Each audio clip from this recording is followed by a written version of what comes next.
ఇంట్లో కొంచెం బియ్యం ఉంటే ఆ బియ్యం పెట్టుకుందాం స్టవ్ మీద చూస్తే అగ్గిపెట్టి లేనప్పుడు కిరాణా షాప్ దగ్గరికి వెళ్ళి వాడిని అగ్గిపెట్టి అడిగాను, పావలా అని చెప్పి అన్నాడు. నా దగ్గర 15 పైసలు ఉన్నాయి.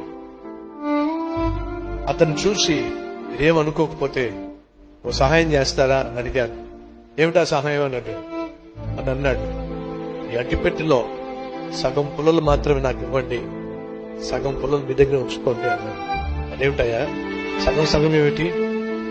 నా దగ్గర పావులా లేదు, నా దగ్గర 15 పైసలు అన్నాడు.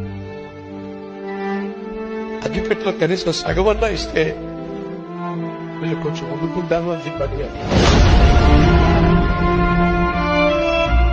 అప్పుడు ఆ రోజు దయతలిచి పోనీలే ఉత్తిగా అగ్గిపెట్టి పట్టుకెళ్ళు.